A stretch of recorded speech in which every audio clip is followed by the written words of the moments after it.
menjatuhkan pidana terhadap terdakwa dengan pidana seumur hidup, menyatakan barang bukti berupa mulai A sampai 41 dikembalikan kepada JPU untuk digunakan dalam perkara atas nama Hendra Kurniawan dan kawan-kawan. 4. Membebankan biaya perkara kepada negara.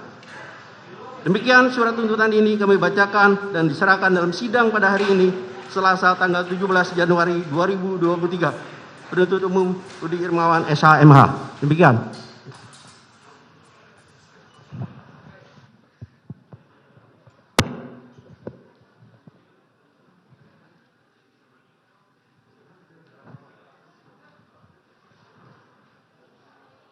Ya, terdakwa, saudara sudah mendengar tuntutan dari penuntut umum.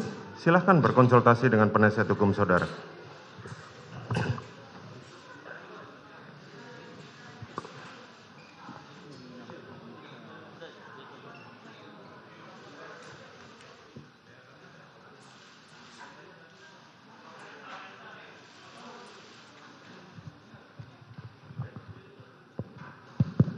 Sudah berkonsultasi? Sudah, Yang Mulia. Baik, bagaimana? Saudara atau penasihat hukum saudara yang mau berbicara? Oh, penasihat hukum. Baik, Yang Mulia. Silakan. Terima kasih atas kesempatannya.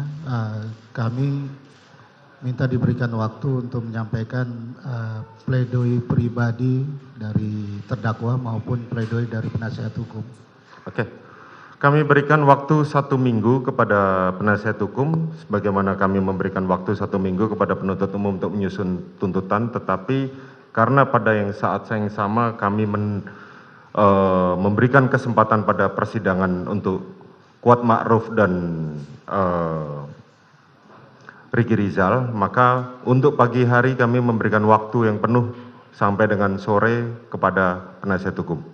Karena kemarin kan kami berikan waktu dalam hal ini mau mengajukan bukti-bukti juga mau menjelaskan yang kemarin kami tolak. Kami berikan besok, minggu depan hari Selasa.